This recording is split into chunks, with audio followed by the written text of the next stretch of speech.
नमस्कार जय जगन्नाथ। सर्वप्रथम समस्त दर्शक बंधु मानक स्वागत जनाई मु गौरीशंकर आरंभ करुछि डॉक्टर पदारविंद रथଙ୍କ द्वारा लिखित गल्प संबंधरे संतुलन। आपण माने समस्ते संबंधर अर्थ जानिथिबे। संबंधर अर्थ संपर्क। तबे संबंधरे पुणी संतुलन कोन जानिबा पई वीडियोटी को शेष पर्यंत देखंतु। दिनकर घटना बाप पुओ दुई जण मिसी गुडी उड़ेबा को जाइथिले। गुडी को आकाश रे उड़ेबा देखि वो भारी खुशी होउतला। पिलाटी लक्ष्य कला गुडीटी हुए तो आहुरी ऊपर को जाई पारंता, हेले ता सह जो डोरटी लागिछि सेठी आसी बंधा होइछि बापांक हातरे थिबा नटेई रे।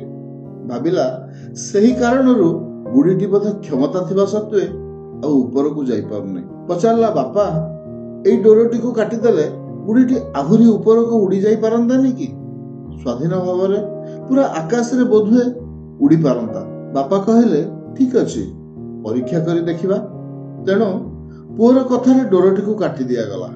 गुडीटी प्रथमे पवनर बल पाई तीव्र वेगरे ऊपर को किछि बाट उठी गला, हेले परे तळकु खसिबाकू लागिला। कौनसी निर्दिष्ट दिगरे नुहे, पवन जेउ दिगरे ताकू उड़ेला से दिगरे से अनियंत्रित भावरे उड़ुथिबा अवस्थारे तळकु खसिबाकू लागिला। शेषरे दूर केउ एक अजणा जगार माटी उपरे खसी पड़ला। बाप पुओ परस्पर को चाहि रहिले किछि समय पाए। पुओ कहला बापा एथिर मु एया सिखिली जे डोरटी गुडी को बांधी रखिथिला भली मन हेउथिला सिना, हेले वास्तव रे से ताकू संतुलनता रक्षा करी आकाश रे उड़ीबारे सहाय्य करूथिला। पुओर अनुभूति सुनिया परे बापांक मुहरे स्मित हास्यटिए लागि रहिथिला एवं से मने मने भाबुथिले पुओ को सांगरे आनी गुडी उड़ेबा उद्देश्य सार्थक हो गला। आजिर समय रे जीवन रो चलापथरे चालू चालू अनेक संबंध हाथ छड़ा हो जाती, दूरे जाती।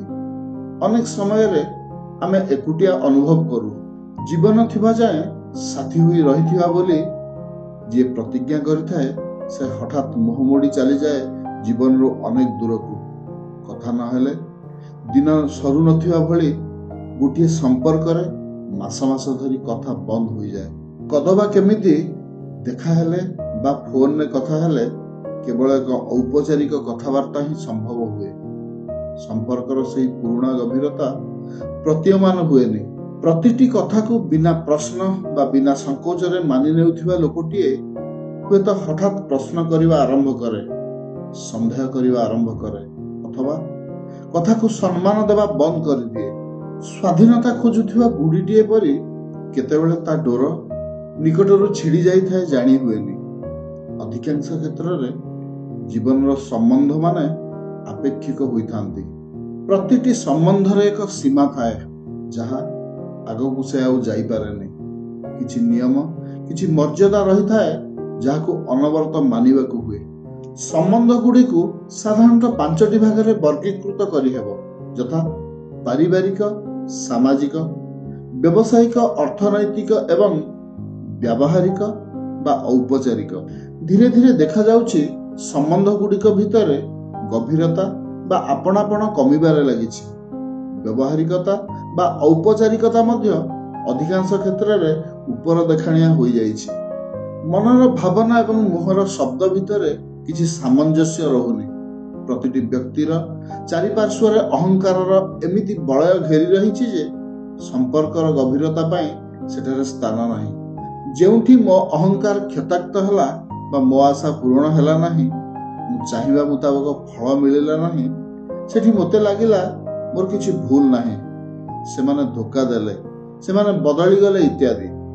फलस्वरूप निज पिठी निजे थापुडे संबंध को भूली उभय दूरे गले परस्परठू। अनेक समय रे आमे निजर अधिकांश समय अधिकांश भावना शक्ति कौनसी जने व्यक्तिंक संगे जोड़ी देउ। से जोगसूत्र एते दृढ़ हो जाए जे तागरे आमे अनेक संपर्क को अणदेखा कर देउ। निज स्नेह प्रेम सद्भाव सब किछि सते जेमति सेही गोटिए व्यक्ति पछरे आमे लगेई देइथाउ। संकुचित कर देउ निजर प्रेमर बलय को। एहा फଳରେ आम स्नेह प्रेमर भावनार बारिधारा नदी हुई बही पारेनि, ବିଶ୍ୱ ଭ୍ରାତୃତ୍ୱର ସାଗରରେ ମିଶି ପାରେନି, ବରଂ ସ୍ଥାଣୁ ହୋଇ ରହିଯାଏ ପୁତି ଗନ୍ଧମୟ ଛୋଟ ଏକ ଗାଡ଼ିଆ ଭିତରେ। ଏହି କାରଣରୁ ହିଁ ଯେଉଁ ସମ୍ପର୍କ ପ୍ରଥମରୁ ଏତେ ସୁଖପ୍ରଦ ଲାଗୁଥାଏ, କିଛି ଦିନ ଭିତରେ ଅଦୃଶ୍ୟ ଏବଂ ଅଭାବ୍ୟ ଏକ ସଂକୁଚିତ ମନୋବୃତ୍ତିର ଶିକାର ହୋଇ ବାଷ୍ପରୁଦ୍ଧ ହୋଇଯାଏ। ପରସ୍ପରକୁ ଛାଡ଼ି ଚଳି ନ ପାରିବା କଥା କହୁଥିବା ଦୁଇଟି ହୃଦୟ ପରସ୍ପରକୁ ଦେଖିବାକୁ ଚାହାନ୍ତି ନାହିଁ, ପରସ୍ପରର ଉପସ୍ଥିତିରେ ଅଣନିଶ୍ୱାସୀ ଅନୁଭବ କରନ୍ତି। ଏଠାରେ ଉଭୟଙ୍କ ଭିତରୁ କାହାକୁ ବି ଦୋଷ ଦେଇ ହେବନି। ଏଠାରେ ଆବଶ୍ୟକତା ଅଛି ଆତ୍ମଚିନ୍ତନର। ଭୌତିକ ଜଗତକୁ ଆସି ଚୈତନ୍ୟ ଆତ୍ମା ପାଞ୍ଚ ତତ୍ତ୍ୱର ଶରୀର ଧାରଣ କରେ, ଜୀବନ ଅତିବାହିତ କରେ। ହେଲେ କାଳକ୍ରମେ ସୃଷ୍ଟି ନାଟକର ଏକ ଗୁରୁତ୍ୱପୂର୍ଣ୍ଣ ଆଧ୍ୟାତ୍ମିକ ନିୟମକୁ ଆତ୍ମା ଭୁଲିଯାଏ ଯେ ସୃଷ୍ଟି ରଙ୍ଗମଞ୍ଚରେ ପ୍ରତିଟି ଆତ୍ମାର ଅଭିନୟ ଭିନ୍ନ ଭିନ୍ନ। କୋଟି କୋଟି ଆତ୍ମାମାନଙ୍କ ଭିତରୁ ଏମିତି ଦୁଇଟି ଆତ୍ମା ବି ନଥିବେ ଯାହାର ଅଭିନୟ ସର୍ବୋତ୍ତ ଭାବେ ସମାନ ହୋଇଥିବ। ଅର୍ଥାତ୍ ମୁଁ ମୋ ଅଭିନୟ କରିବି, ଆପଣ ଆପଣଙ୍କ ଅଭିନୟ କରିବେ। ଆପଣଙ୍କ ଅଭିନୟ କିଛି ଭୁଲ ହେଲେ ତାକୁ ଯଦି କେହି ସୁଧାରି ପାରିବ, ତେବେ ସେ ହେଲେ ଆପଣ ନିଜେ। ଯଦି ଏହି ପ୍ରକ୍ରିୟାରେ ମୁଁ ହସ୍ତକ୍ଷେପ କଲି, ତେବେ ଆପଣଙ୍କ ଅଭିନୟ ତ ମୁଁ କେବେ ବି ସୁଧାରି ପାରିବି ନାହିଁ, ବରଂ ନିଜ ଅଭିନୟକୁ ମଧ୍ୟ ବିଗାଡ଼ି ବସିବି। ଆଉ ଗୋଟିଏ କଥା ମନେ ରଖିବାକୁ ହେବ ଯେ ନାଟକରେ ସବୁ ପ୍ରକାରର ଭୂମିକାରେ କେହି ନା କେହି ଅଭିନୟ କରିବେ। ସେହି ଦୃଷ୍ଟିରୁ ଖଳନାୟକ ଯଦି ତା ଅଭିନୟ ଠିକ୍ ଭାବରେ କରୁଥାଏ, ତାକୁ ମଧ୍ୟ କୁଶଳୀ ଅଭିନେତା କୁହାଯିବା ଉଚିତ। କିନ୍ତୁ ବିଡ଼ମ୍ବନା ହେଉଛି, ଏପରି ପରିସ୍ଥିତିରେ ଆମେ ଖଳନାୟକ ପ୍ରତି ଏକ ନକାରାତ୍ମକ ଚିନ୍ତାଧାରା ରଖୁ, ଯାହାଫଳରେ କି ସେହି ନକାରାତ୍ମକ ଚିନ୍ତାଧାରା ଏକରୁ ଅନେକକୁ ସ୍ଥାନାନ୍ତରିତ ହୋଇଚାଲେ। ଏପରି ଉଦାହରଣ ପ୍ରତିଟି ସମ୍ବନ୍ଧରେ ଦେଖିବାକୁ ମିଳେ। ମୂଳ କଥା ହେଉଛି, କୌଣସି ବ୍ୟକ୍ତି ଖରାପ ନୁହନ୍ତି, ବରଂ ସେ ବ୍ୟକ୍ତିଙ୍କ ଠାରୁ, ସେ ସମ୍ବନ୍ଧ ଠାରୁ ଆମେ ଯେଉଁ ଆଶା ଆକାଂକ୍ଷା ରଖିଥାଉ, ସେ ହେଉଛି ଖରାପ। ଯେତେବେଳେ ସେ ଆଶା ଭଙ୍ଗ ହୁଏ, ଆମକୁ ଲାଗେ ସେ ଆମକୁ ଧୋକା ଦେଲେ। ବାସ୍ତବରେ ସେ ଆମକୁ ଧୋକା ଦେଇନାହାନ୍ତି, ଆମକୁ ଧୋକା ଦେଇଛନ୍ତି ଆମର ଆଶା ଏବଂ ଆକାଂକ୍ଷା ମାନେ। ସେମାନଙ୍କୁ ନିୟନ୍ତ୍ରିତ କରିବାକୁ ହେବ। ଈଶ୍ୱରୀୟ ନିୟମ ମର୍ଯ୍ୟାଦାର ଡୋରିରେ ଆମ କାର୍ଯ୍ୟ ଓ ବ୍ୟବହାର ଗୁଡ଼ିକୁ ବାନ୍ଧି ରଖିବାକୁ ହେବ। ମର୍ଯ୍ୟାଦାର ବନ୍ଧନ ହେଉଛି ଏମିତି ଏକ ବନ୍ଧନ ଯାହାକି ଆମକୁ ବିଶୃଙ୍ଖଳିତ ହେବାକୁ ଦିଏନି, ଆମ ଜୀବନକୁ ବ୍ୟବସ୍ଥିତ ଏବଂ ସନ୍ତୁଳିତ କରି ରଖିଥାଏ। ନିଜ ଅହଙ୍କାରର ବଶବର୍ତ୍ତୀ ହୋଇ ଆମେ ଯଦି ଏହି ନିୟମ ମର୍ଯ୍ୟାଦାକୁ କାଟିବାକୁ ବା ଅବମାନନା କରିବାକୁ ଚେଷ୍ଟା କରିବା, ତେବେ ତାହା ଭାବନାତ୍ମକ ସ୍ତରରେ ଆତ୍ମହତ୍ୟା ହେବ କହିଲେ ଅତ୍ୟୁକ୍ତି ହେବ ନାହିଁ। ପ୍ରତିଟି ସମ୍ବନ୍ଧର ଏକ ନିଜସ୍ୱ ସୌନ୍ଦର୍ଯ୍ୟ ରହିଛି। ଏହି ସୌନ୍ଦର୍ଯ୍ୟକୁ ବଳବତ୍ତର ରଖିବାକୁ ହେଲେ ଆମକୁ ପ୍ରତିଟି ବ୍ୟକ୍ତି ପ୍ରତି ସମ୍ମାନବୋଧ ରଖିବା ନିତାନ୍ତ ଆବଶ୍ୟକ। ଏକଥା କରିବା ସେତେବେଳେ ସମ୍ଭବ ହେବ ଯେତେବେଳେ ଆମେ ପୂର୍ବ କଥିତ 5 ପ୍ରକାରର ସମ୍ବନ୍ଧ ଠାରୁ ଊର୍ଦ୍ଧ୍ୱରେ ଆଉ ଏକ ସମ୍ବନ୍ଧକୁ ରଖିବା।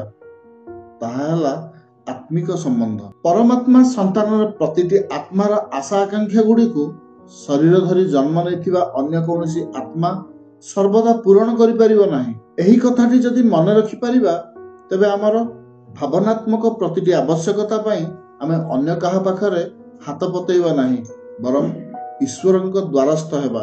ନିଜ ସୁଗୁଣ ରୂପକ ପୁଷ୍ପଗୁଚ୍ଛ ନେଇ ମୁକ୍ତ ହସ୍ତରେ ସମସ୍ତଙ୍କୁ ଆପଣେଇ ପାରିବା ଏବଂ ସନ୍ତୁଳିତ ସମ୍ବନ୍ଧ ନେଇ ଏକ ସଫଳ ଜୀବନଯାପନ କରିବା ସହିତ ଏକ ସମୃଦ୍ଧ ସମାଜ ଗଠନରେ ଯୋଗଦାନ କରିପାରିବା। ବାସ୍, ଆଜି ପାଇଁ ଏତିକି। ଭିଡ଼ିଓଟି କେମିତି ଲାଗିଲା? ଯଦି ଭଲ ଲାଗିଥାଏ ତେବେ ଲାଇକ୍ ଓ ସେୟାର କରିବାକୁ ବିଲକୁଲ ଭୁଲିବେନି। ବହୁତ ଶୀଘ୍ର ଆଉ ଏକ ସୁନ୍ଦର ମନଛୁଆଁ ଭିଡ଼ିଓରେ ପୁଣି ଦେଖା ହେବ। ରହୁଛି, ନମସ୍କାର।